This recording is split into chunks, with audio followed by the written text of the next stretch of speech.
So now the actual and the formal parameter.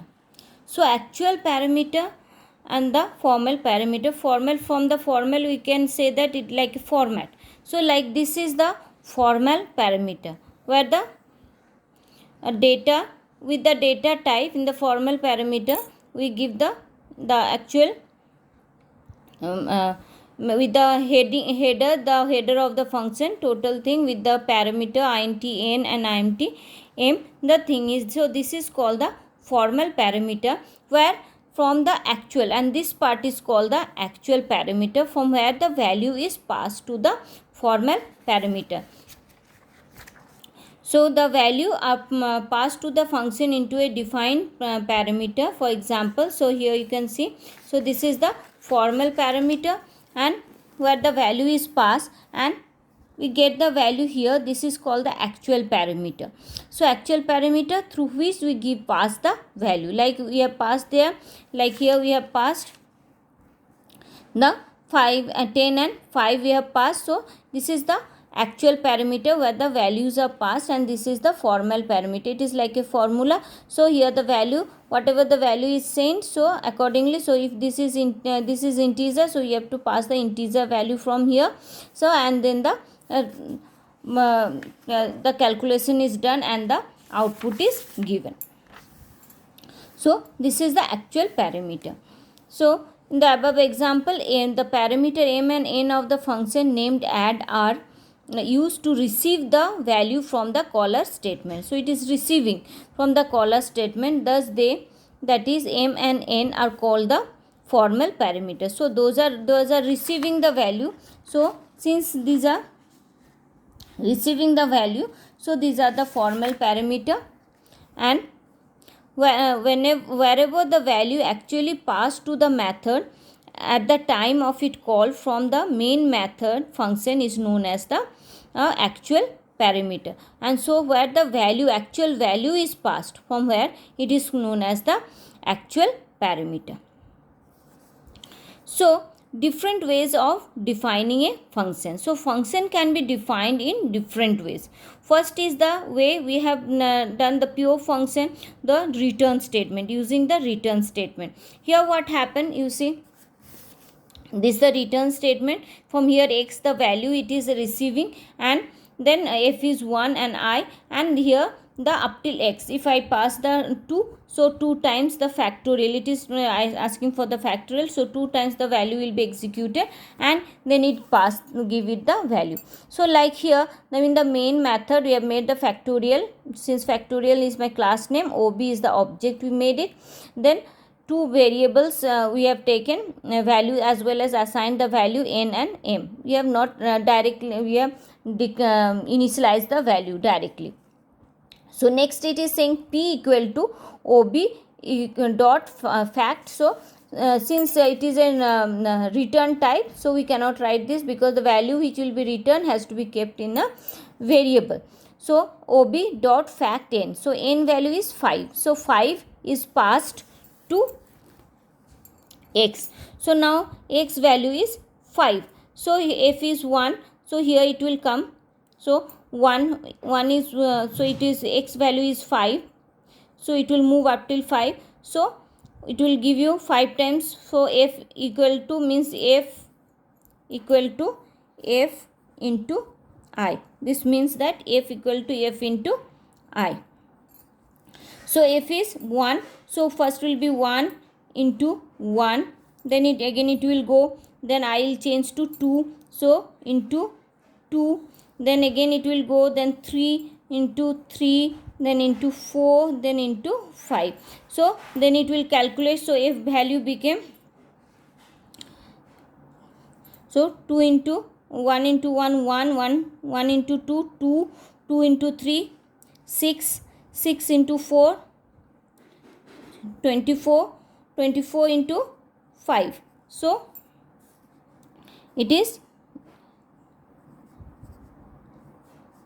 120. So now the f value is 120, so 120 will come to here, and it will it will be stored in the p and it will be displayed. Then it will come to this part, again it will send the value as 8. So here it will again send 8. So 8 times it will be, and it will calculate, again it will give you the value, and here the output will be.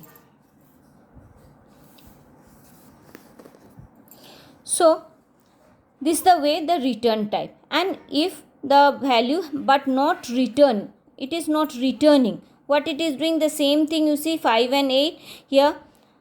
Here you see, since it is not return type, void it is, so we have to write here void, and here the system dot out dot print. So here what happened, we are giving the value 5 and 8, then we have made the object with the object fact n is 5, so it is giving the 5 to x. So x value is now 5, so here 5 times it will execute, it will give you 120, and then it will display. It is not going to give back to the main method, it is going to display from here the statement. Then what will happen, again the main method, it will see this also has to be executed. Now 8 will, they will say, again it will execute, and again the output will be displayed. So this is called the non-returnable, but the method is there, function, but non-returnable. And the third case, one more is there, where here it is called the empty parameter, non-returnable as well as empty parameter. Why?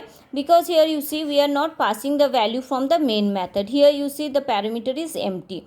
Here what we have done, int n equal to 5 we have given, and we are calculating the, here itself up till n we have given, and we have calculated and find out the value of factorial of n.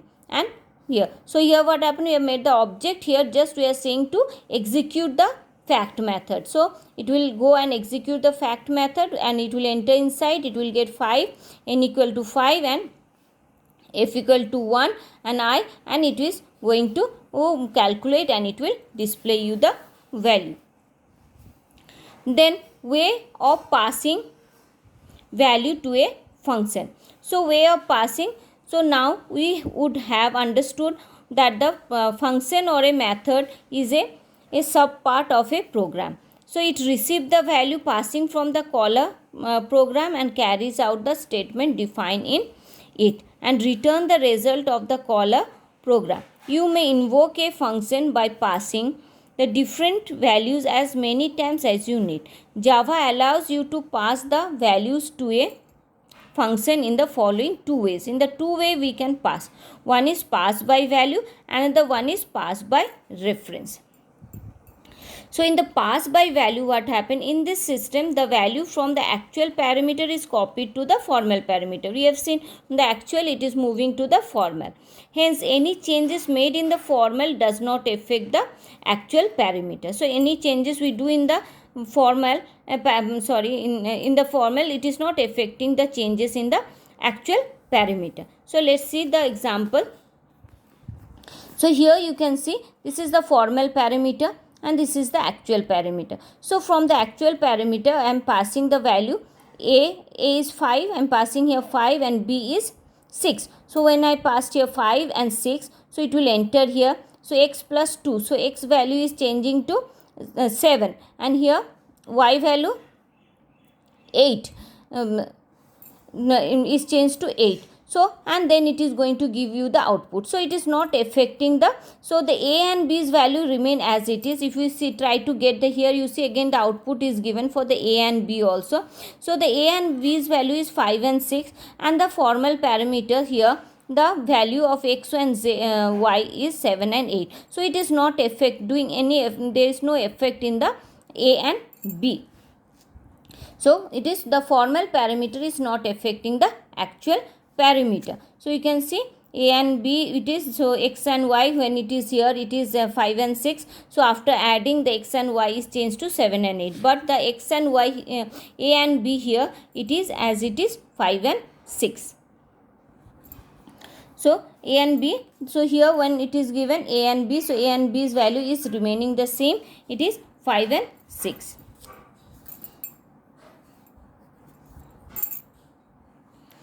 Then so the illustration given, A and B are to be copied, and the formal x and y repeatedly and invoking the show method. So in the show method, through show method it is invoking through the show method, and during the execution of the function x changes to 7 and y changes to 8, and this does not affect the value of a and b. The actual parameter a and b remain unchanged. Then pass by reference. Pass by reference is the actual value are shared by the formal parameter. In fact, the actual parameter and the formal parameter both represent the same memory location. As a result, any changes made in the formal parameter during the function operation will reflect the actual parameter, and they are also affected accordingly. So that can be seen in the when we are passing the array type of value. So when you will learn the array programming, you will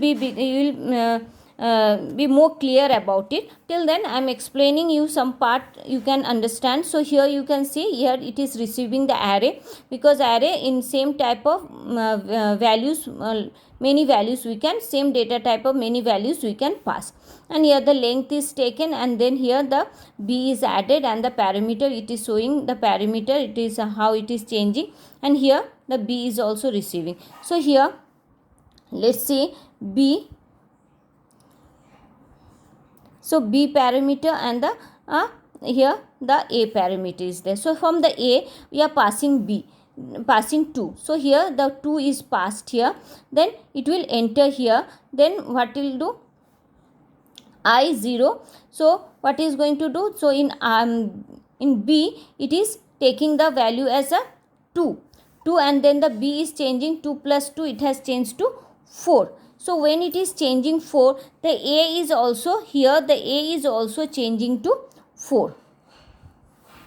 So because it is an array, it is receiving 4, both the case. So when it is 4, then again it will enter 4 plus 2, 6. So in the b it is 6, and a also it will change to 6. Then here it is sending then 8. So in 8 plus 2, 10. So 10, here also it will be 10. So you can see the a and b's value accordingly it is changing. So what happened, the parameter, the formal parameter is affecting the actual parameter. So you can see now in the, since it is array, so again here the for loop is done, and the total value is displayed here, the changes, how the changes happen. So the when we'll see the array here, the b's and the a's array, so you will see the same value is going to be displayed in the case of a and b.